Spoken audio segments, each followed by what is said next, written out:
You are listening to the Agree to Disagree program on the newamericanmedia.com. Hello, everybody. I agree that it's fantastic that you joined us today on the newamericanmedia.com. Thank you for joining us on Agree to Disagree. It's fantastic, amazing, wonderful, beautiful, inspiring, motivational, etc. We are pleased to be joined with Blake, the eccentric. Blake, welcome back to the program. You had found a couple of interesting stories and shot them our way, and there's one here that you found off of BuzzFeed.com. I don't know if you have this one pulled up in front of you. You could it was on Drudge, yeah. Okay, this is on Drudge. You know what? I can set it up and we can start knocking it back here. So this is a user's guide to smoking pot with Barack Obama. Okay, interesting. This is by I know, I saw it. No one else is picking it up, but it is trending on Alexa. It's one of the top articles out there. I haven't really checked some of the major sites. I've only seen it on Drudge so far, and of course on Alexa. So, but bombshell news. We've got some great pictures in here. Well, I know the pictures are fantastic. It's almost like something out of Miami Vice, you know, like with the young President Barack Obama with his goofy glasses and his froey, puffy hair, and you know his. It's very interesting. I like the second picture here on the page where he's wearing like this. It almost looks like he's in South Beach wearing like a Cuban hat. Smoking a... What do they call it? The Padera? Or what do they... I forget the name of that hat. You're a smarter man than me. I can barely remember Levi's or American Eagle. Well, we'll get into this here. This is by Gavin Lasig by the BuzzFeed staff. A user's guide to smoking pot with Barack Obama. Barry was quite the accomplished marijuana enthusiast back in high school and college. Excerpts from David Maranis's Barack Obama the Story, dealing with the elaborate drug culture surrounding the president when he attended Punahuau. See, I'm learning these names for the first time, so bear with me, folks. Punahuau, maybe, school in Honolulu and Occidental College in Los Angeles. He inhaled a lot. Right here, there's a photograph of was he Barry at this time, or was he Barack? I think he was still Barry. There is an article. Looks like he's in his high school yearbook where where it says Barry Obama. So yeah, he's gone by different names. People claim he uses different social security numbers, and there's disputes over where he was actually born. To be continued. This right here, it's a picture of him and two other cats. It says, a self-selected group of boys at Punahuau School who loved basketball and good times called themselves the Chum Gang. Chum is a verb meaning to smoke marijuana. So he's with the Chum Gang. Second picture, total absorption. Awesome. What is awesome about it? Paint the picture for everyone who can't see it yet. He looks actually like a cool. Like if you're watching, I'm trying to think. Let me pull up the movie. I know I've got it here. Just some sort of like a '70s, just like he's having a good time, like a little pot smoking group.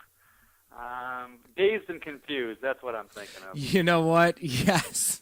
It looks like something out of Dazed and Confused, whether it's Matthew McConaughey or somebody else. You're right. This has a definite feeling of Dazed and Confused. And he actually looks like the hip token black guy. He actually looks like a dude you want to like hang out with and smoke some weed. I mean, this is like the closest I've ever felt to Obama. I gotta tell you, like I want to go back in the '70s, and I want to go spend a day hanging out with the Chum Gang. I had a similar thought. I think this is the most I've ever felt of a bond with President Barack Obama in my lifetime. Knowing of this man, not really getting where he's coming from, not really digging on his policies, the Marxists, the revolutionaries, the communists, the Chicanos, you know, how he those classic quotes of who he hung out with in his audio version of his book. But yeah, I mean, he's sitting here in this cool like South Florida hat, smoking this joint, a member of the Chum Gang. So underneath this second picture, you guys have got to check it out. I just sent it out on our Twitter feed, and if you're listening, you can go to American_media_. A lot of you guys find our radio show on YouTube. Thank you for joining us here, but take 6 seconds, go on YouTube or go on Twitter right now. Find us at American_media_, and click follow, because we send out stuff like this. We just linked this article. As a member of the Chum Gang, Barry Obama was known for starting a few pot-smoking trends. The first was called TA, short for total absorption. To place this in the physical and political context of another young man who would grow up to be president, TA was the antithesis of Bill Clinton's claim that as a Rhodes Scholar at Oxford, he smoked dope but never inhaled. Total absorption. Yeah. Absolutely, these pictures are absolutely... Yes, he was a trend setter in smoking weed. Obama, Barry Obama, our current president. Because he did... Trendsetter of pot smoking, yes. He literally had a different name at that time. He was known as Barry Obama. Correct. Yeah, Barry Obama. I mean, this is like, this is Cheech and Chong. This is everything. I mean, he actually looks like a really cool dude. He's got the fro and the sunglasses and the fedora, or whatever you call that little that hat you call it. They even had the old Volkswagen bus. I mean, these pictures are amazing. There's no doubt. And where was this stuff 3 years ago? And let me go on the record. This might be the only segment you listen to me, maybe in the next year between now and the election, where I don't critique and criticize the president. Because I got exactly how I feel. I got a lot of beefs with this policy. I think he's definitely heading us, steering us in the wrong direction. We're headed in the wrong direction. But I'll tell you what, I mean, if you've ever been to college, if you ever had roommates that were into different stuff than you, if you've ever seen and met some buddies or been to some parties, and I'll tell you what, part of me makes me think, well, maybe he's not a robot after all. Maybe he's not a I don't know, some sci-fi creature. Maybe he's just a dude that went to college. I don't know. But this number 3, I will move on here. Along with TA, total absorption, Barry popularized the concept. Yeah, like you said, he's a trendsetter. Barry popularized the concept of quote-unquote roof hits. When they were chooming in the car, all the windows had to be rolled up so no smoke blew out and went to waste. When the pot was gone, they tilted their heads back and sucked in the last bit of smoke from the ceiling. Yeah, so picture that. What's the, oh man, and I'm coming up with another movie. What's the, Up in Smoke? Sean Penn, no, what's the one with Sean Penn where he's the Spicoli? Pee-wee's Big Adventure? No. Wait, was that Fast Times at Ridgemont High? Yes, Fast Times at Ridgemont High. I was kidding about Pee Wee Herman. Where they pull up in that smoky Volkswagen van. And that's what they're doing. They basically, what do they call? I don't know if they call it hot box or whatever they. Yeah, hot box. Exactly what we called it when I was in high school or whatever. But yeah, they would just sit in there and fill the whole thing up with smoke. And what does it say? I mean, just until all the smoke was gone, they had to suck the last bit of smoke from the ceiling. Sounds like wringing every last dollar out of the U.S. budget, and until the last bit of smoke is gone, until the last dollar is spent. Okay, sorry, I almost made it a segment without criticizing our president's policies. Anyway, continuing here. Okay. Penalties. When you were with Barry and his pals, if you exhaled precious pakalolo, which is Hawaiian slang for marijuana, meaning numbing tobacco, instead of absorbing it fully into your lungs, you were assessed a penalty and your turn was skipped the next time the joint came around. Wasting good bud smoke was not tolerated, explained one member of the Chum Gang, Tom Topolinsky, the Chinese-looking kid with the Polish name who answered to Topo. And there's this picture. It looks like, what is that, Welcome Back, Mr. Cotter? I never got into that, but I not a word on it. Not me either. But you got this picture. It's like a square of people. It's almost like 3, 3, and 3. But you have this group of people sitting on. It's very interesting. It looks just like a regular hanging out in college photo. But this is their stoner group. This is their stoner core. No, that's awesome. Actually had their own little stoner group. Barack Obama, young Barry, a trendsetter. The Chum Wagon.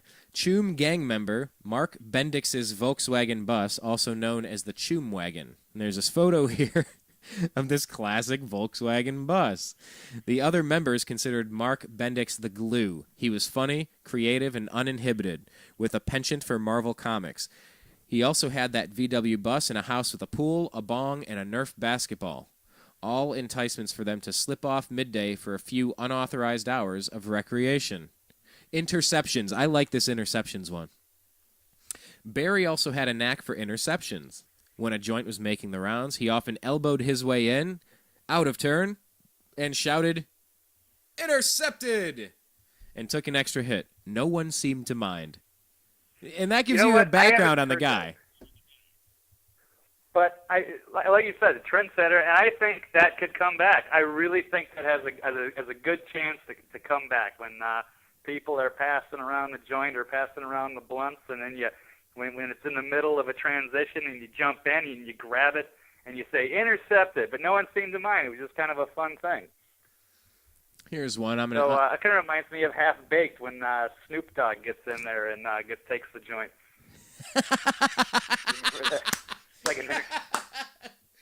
You need to do a side-by-side. You need to either grab the audio for that or do a side-by-side. You need to put those together with the links and send that out. All these stoner movies are coming back to me. Oh. I'm also thinking of Harold and Kumar. I mean, when they were hanging out with W at the end of the second movie. Was that the Guantanamo Bay one? They end up meeting the president and hanging out and smoking. I mean, this actually makes me want to go hang out with Barry and smoke. Wow. Like I said, I've never felt like this close to bonding with our president until today. This is the first article, I guess. Yeah, like I said, I'm probably one of his biggest critics, too. This is the first time he seems like a humanized guy.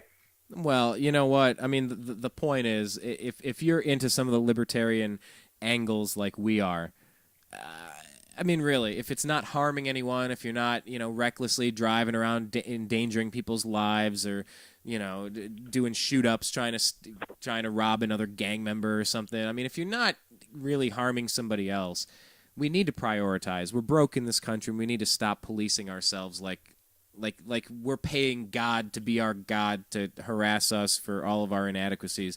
Come on, man. It's just... I don't know. It could be dangerous hanging out at a pool with some bongs and some Nerf basketballs. I don't know. That sounds like it could be a lot of trouble. So I don't know what kind of message we're trying to send here. I'm trying to send a libertarian perspective. You're trying to send the eccentric perspective. And anywhere in the middle, we can agree to disagree here on the newamericanmedia.com. Continuing on with the Barry Obama story, a user's guide to smoking pot with Barack Obama. This is number 8, Ray the Dealer. He was a long-haired Haole hippie who worked at the Mamma Mia pizza parlor not far from Punahou. Man, I got to get up to date on these verbs. My Hawaiian is no better. Yeah, but you do a decent Russian, a pretty lousy Hawaiian, Blake. But he worked at this pizza parlor. We lived in a dilapidated bus in an abandoned warehouse. According to Topolinsky, Ray the Dealer was freaking scary. All right, I'm good. Russian. Continue. So Can I finish it up? Many years later, they learned that they had been killed with the ball-peen hammer by a scorned gay lover. But at the time, he was useful because of his ability to score quality weed. All right. So this Ray the Dealer... So they hang out with this Ray the Dealer guy. He lives in a dilapidated bus in an abandoned warehouse. And he's freaking scary. This guy ends up getting killed with a ball-peen hammer by a scorned gay lover. And there's a picture of him. That must have been a hell of a story. Yeah, it's Where's funny. Ray? And then you find out what happened to Ray. We're trying to score some weed. Then you hear the news that he got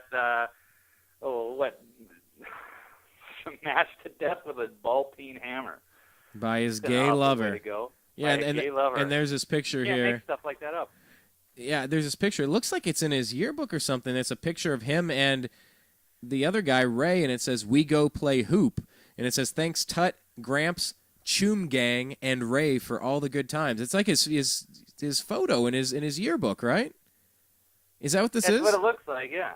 Yeah, we'll have to confirm this, but I mean, in his yearbook photo, he's playing basketball, shirtless basketball. Well, he has a shirt on. The other the guy who passed away from the ball-peen hammer death of the scorned gay lover, that's the shirtless guy in this picture. But he's thanking, Barry Obama is thanking Tut, Gramps, Chum Gang, and Ray for all the good times. Wow. Okay. I don't think there's any way you could explain your way out of this one, right? There's no way. No. Come on, though. This guy is a master. He learned from the Clintonian school of what is your definition of the word is. I mean, isn't there some way you could say, "Oh, that wasn't me," or "No, that's a different Ray," or "No, Chum Gang actually means something different," right? I don't think Clinton would have been able to hang out with these guys because, according to them, it was very. You could not blow smoke; you had to inhale. Otherwise, you cannot put anything to waste. Yeah, but if you believe that Clinton wasn't inhaling, I mean, then I Yeah. I guess you also believe in the.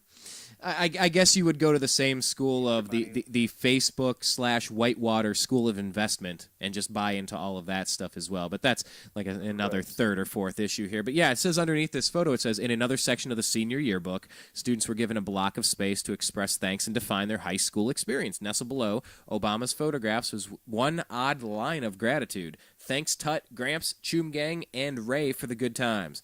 A hippie drug dealer made his acknowledgments. His own mother did not. Oh. Yeah, well, that's one thing I got an issue with. I don't think that many people thank their mother in their yearbooks. I think that might be the only little unfair type of thing I see in this article. But overall, this has been fantastic information. I don't know where they got all this stuff. And where has it been for this many years? For this many years? I mean, gosh, remember the November, what was that, the October surprise about George Bush used cocaine in college once or something, and he's unelectable, right? I mean, this was completely even Breitbart either. This is BuzzFeed. I don't know what that comes from, but well, my question though, I get that. Yeah, like thanks, Mom, love you, Mom. All right, maybe not so much, but why are you thanking your Gramps? Along with the Chum Gang and Ray, was he a dealer too? Was he a user? Was he a did Gramps introduce him? They don't mention who Gramps is, if that's somebody's nickname or if that's literally his grandfather. That's not mentioned. So I'm going to just say that those are nicknames of people. They maybe like the beginning of Half Baked when they hung out with old James. Sorry, I don't know if anyone remembers that part, the first time they smoked weed. No. Sorry, I have a tendency to bring up obscure movie references that people haven't seen in 10 years. Wait, what was the reference you just made? I heard James. Old James. That's when the young Dave Chappelle is hanging out with his crew, and they're him and I forget the other guys' names, and they're like, yeah, and old James, and actually old James is a bad flashback. It was made up, but wait a minute. Who knows who Gramps is? You're talking about which movie now? With Half Chappelle? Baked, the old yeah, Dave okay. Chappelle. Yeah. Man, yeah, and we keep running into Dave Chappelle. He lives in a small town near an area where my wife is from in Southwest Ohio, and it's just. Yeah, that's right. He went into obscurity. He lived on some old farm or something. Huh? He took his money and he said, "You know what? Screw you guys. I'm going home." But this one here, number 9, pumping stations. Their favorite hangout was a place they called pumping stations, a lush hideaway off an unmarked, roughly paved road partway up Mount Tantalus. They parked single file on the grassy edge, turned up their stereos, playing Aerosmith, Blue Oyster Cult, and Stevie Wonder, lit up some quote-unquote sweet, sticky Hawaiian buds, and washed it down with green bottle beer. The Chum Gang preferred Heineken's, Beck's, and St. Pauli Girl.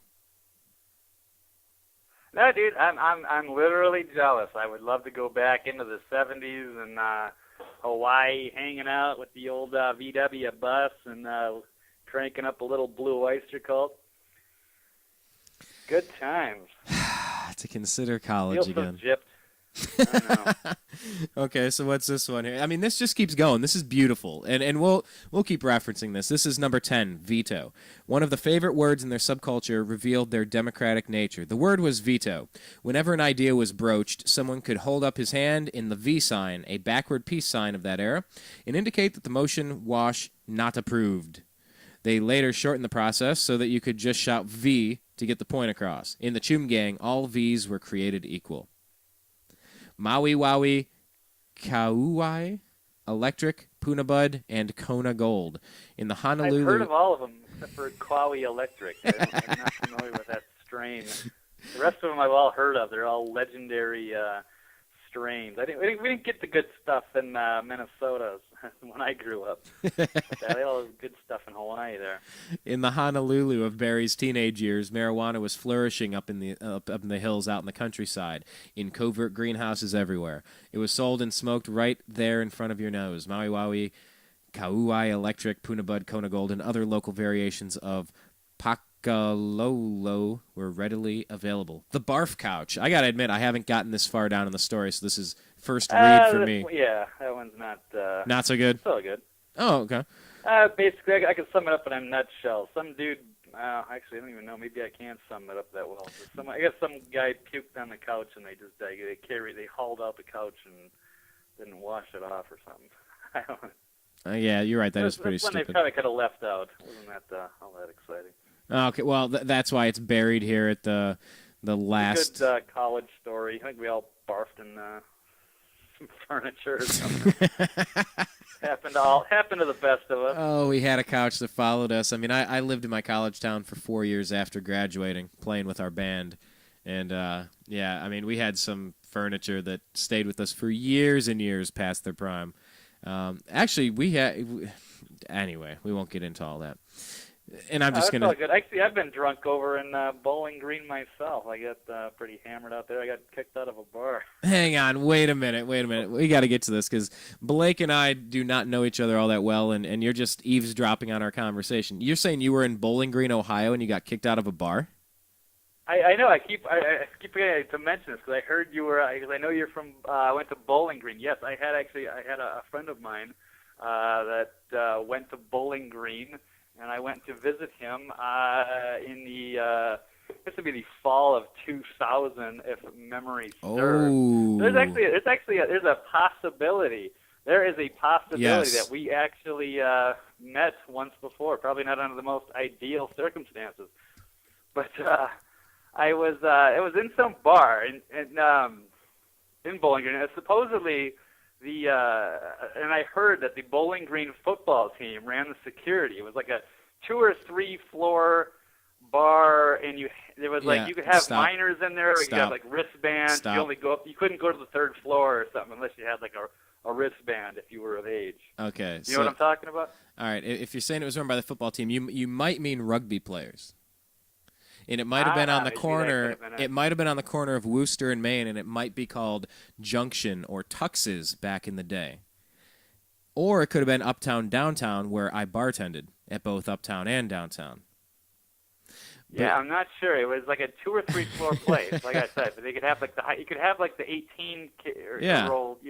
Well, at Uptown, you couldn't go to the top floor. Uptown, it was where I bartended. It was Uptown was 18 and over, and then Downtown was 21 and over. And then I think it was the same way at Junction or Tux's, whatever you call it. But so you're in Bowling Green, Ohio, where I graduated. And right. I'm probably bartending over there. That would make me 22 years old. Yeah, I'm probably bartending in town at any number of different places. And what was your experience in BG? I just remember there was like some dancing and stuff like that. I decided to go to the bar, and I'm like 22 or whatever. I think I'm about a year older than you. And at that time I started drinking. Hey, why not? Why not to get some shots of Rumpelmints? And I think I got a little obnoxious after that. I think I bought a couple shots, and I was going to get one for a friend of mine, and then he decided he didn't want it, so I drank his for him, and then I think I just kind of blacked out after that. But I do remember, like, I was being escorted out of the bar. I guess I got a little obnoxious. I don't know why. On Rumpelmints I would get obnoxious, but oh no, Rumpelmints can do that. Rumpelmints that's a hell of a drug, man. That's a hell of a drug. Oh yeah.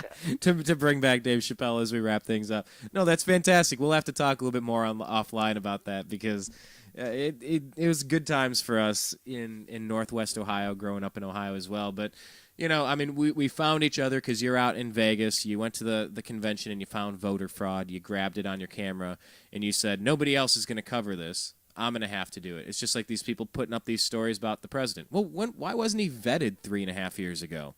We hear everything about the other evil Republican. I'm not defending those Republicans. I'm just saying, where's the other side of this? If you're going to put one guy through the ringer, put the other guy through. Like, just, and it's like, oh, this thing's supposed to be a bombshell. You and I are going, well, okay, maybe I don't know. Maybe I have a different perspective. This makes him more appealing to me, that he's more of a human being and not so much the Manchurian candidate that he's seems to be these days, so... Man, we were thinking about the phrase Manchurian candidate. this show, in the past hour and a half, I was thinking about bringing up the Manchurian Candidate. Probably when bringing up the Russian angle about the joint military exercises and saying, yeah, I'll have more flexibility after my last election.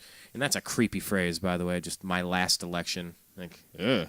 Right. There's something very ominous about it. But, yeah, I mean, this whole drug thing, it's nonsense. You and I have both been bartenders, and we've both been drinking in bars, and we've seen stupid drunks, and we've seen people control themselves. It's a personal decision. And if you're allowed to go out and grab some beer, or if you're able to go out and have a Jack and Coke or, an Amaretto Sour or something, or, a few shots of Rumpelmans or Jägermeister or whatever you feel like doing, some cherry bombs, some Jaeger bombs, do some tequila shooters, whatever, pick your poison. Lager. Oh, Lord. Firewater. Man, I had a rough night on that one time. But the point is, if you can go out and have a few drinks at the end of a long week, like, hence the title of our name, The Unhappy Hour Sports Show, this whole marijuana thing has just got to stop. It is such a pointless waste of our resources, and we're just wasting our time. We're going after the wrong things. We need to stop and hit the reset button and reprioritize. As far as the whole gay marriage thing, when it comes to gay marriage, I just say, look, I garden, I grow green peppers, I grow onions. Now let's talk about it. The green peppers are green. They're growing out of the ground, out of the dirt. I have to water them. They need sunlight. The onion is growing right next to it, the shallot. It's growing right next to it. It's green. It's in the ground. It requires water and sunlight. I'm not saying one's better than the other. It's just this thing is already called an onion, and this thing is already called a green pepper. Keep marriage what marriage is, and if you want to allow civil unions, call it a civil union. And let's have the same rights and benefits for one married couple, one civil union couple, whatever. I have so many more things that are important to me than dealing with that issue, except it's just trying to say, no, these are both green peppers now. These are both onions now. And on the point of vernacular, I'm opposing this. It's just something different. It's not better or worse. I'm not going to make that judgment on this planet and this existence right now. It's just something different. But as far as marijuana and legalizing that stuff, enough with all of our wasted resources and putting people in prison. We don't have money to put people in prison. These people need to be out being productive. They need to do something.